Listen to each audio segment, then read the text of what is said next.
So, the first time I got pierced, aside from my lobes, which I don't remember, was when I was 14 and I was having my nose pierced. And I genuinely had no idea really what to expect. It was very intimidating. It was a confusing situation. I was already confused, like, my parents were letting me get my nose pierced. It was a wild concept. And the guy that pierced my nose had, like, implant dermal, so he had like little spiky horns on his head, and it was a new world to me, and it was slightly terrifying as this fresh-faced 14-year-old that was homeschooled and sheltered and didn't know about the rest of the world. And so today I really just want to address what to expect out of your piercer. Bearing in mind, every piercer is going to operate in slightly different ways. I really just want to try to address like things to expect and potential alternatives to expect, and maybe also considering some red flags that you should watch out for. And if you see these red flags, maybe not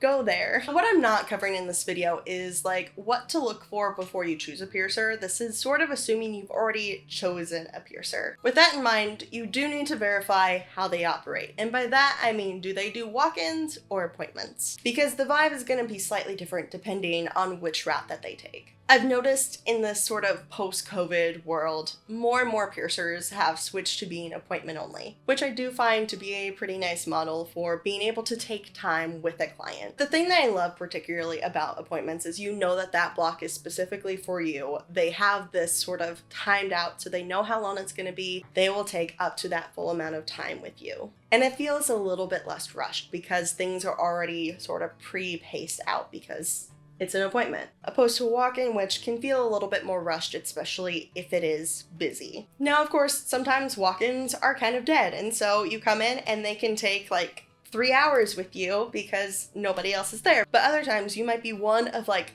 15 other people that are trying to get pierced that day, and that puts a lot of pressure on the piercer to work quickly but efficiently and still be themselves. So verifying kind of how it's operating will help you both understand where your piercer is coming from, but also understand what you can expect out of your service. From there, a lot of it comes down to the personality of your piercer. Some piercers are very chatty people. They are extroverts. They will talk to you and be your best friend. Others are very quiet and reserved, and they may only talk about what they absolutely need to talk about to get you through this piercing process. Most of them are kind of somewhere in the middle. The most important thing is that your piercer should, at a minimum, be willing to talk to you through what to expect out of this piercing. What are the risks? What are potential complications? What is the aftercare process? What kind of jewelry are they putting in and what gauge? And also, while they generally won't volunteer this information because most people aren't actually that interested, they should be able to answer what their cleaning procedures are. Some piercers will autoclave everything when the client is there. That usually works best in an appointment model. Others, like myself, will use pre-sterilized instruments. And that's where you'll usually see needles in packets like these. Basically, the instruments get put into these little packets and they go into an autoclave,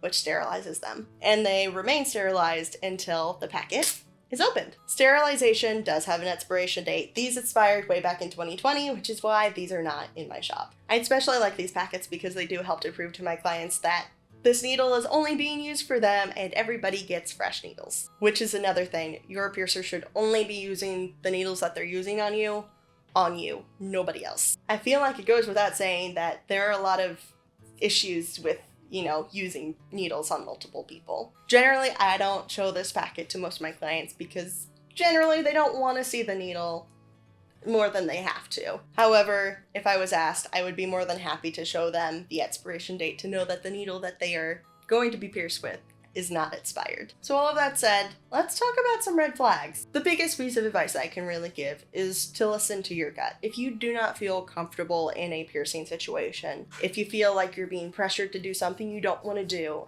or if you feel like something that they're doing doesn't make sense and they don't have an answer for why they're doing what they're doing, get out of there. Personally, I like to walk my clients through every step of what I'm doing so that they are informed about what's happening and when. My clients are very well aware that if they do ever feel uncomfortable, they can stop the piercing wherever we're at. Some piercers will take it a step further and ask for consent with every single step. I generally don't do that. I find that sometimes just makes my clients a little bit more antsy, having to answer all of my questions. If my client has to talk, I would rather it be something that they choose to talk about or questions that they have specifically for me, rather than constantly asking them for consent when they've already consented to the whole procedure and they know that they can revoke said consent at any point. Not every piercer is going to walk somebody through as thoroughly as I do, and I think that's okay. At the very least, they should at least give you some indication of when things are going from setup to actual piercing to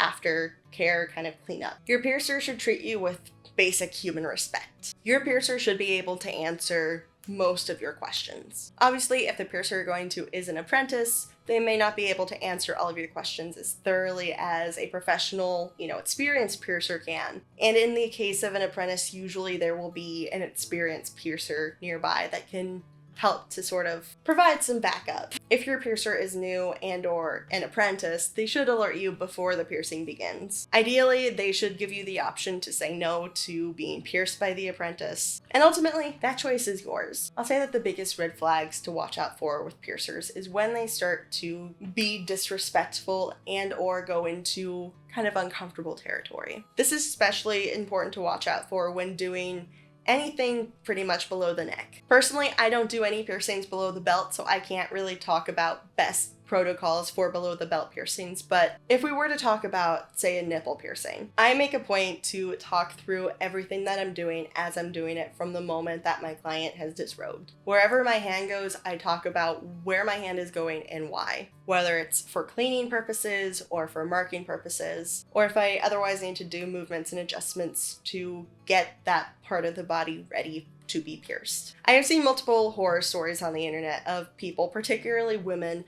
going to get pierced by particularly male piercers. And the male piercer will be doing something weird like licking their fingers before messing with the nipple to make it erect for the piercing. And while sometimes the nipple does need some manipulation to get it prepared for the piercing, the piercer's bodily fluids should never come in contact with the piercee's skin. And I will say that these horror stories are not true of all male piercers, just the ones that are unprofessional and probably shouldn't be piercers to begin with. In general, as I said before, the best thing to do is to listen to your gut. If you feel uncomfortable in a piercing situation, get out of there. While piercings themselves may not be the most pleasant experience because, you're shoving a needle through your body, they should not be traumatizing experiences. And if you feel like you're in something that could be traumatic to you, get out. I know some people are afraid of walking away from a piercing situation because of the money, because usually you pay upfront for a piercing. If your piercer is respectable and the piercing has not yet been conducted, they will generally give you at least a partial refund, if not a full refund. That said, if the piercing's already been conducted, I would not expect a refund. The shop that I work in does have an all sales final policy. However, if I have a client that taps out for whatever reason, in my shop it's usually children getting their lobes pierced that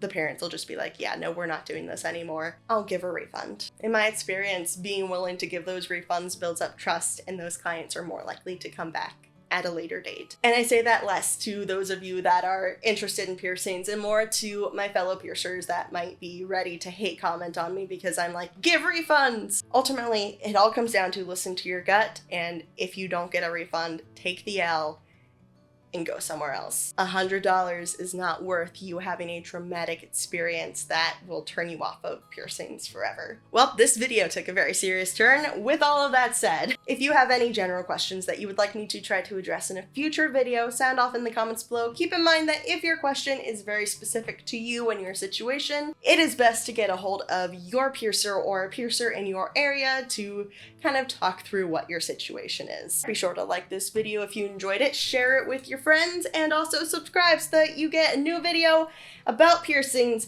every Friday. Also, whatever I'm doing on Wednesdays, it's whatever, and I will see you next time. Have a lovely day. Bye-bye!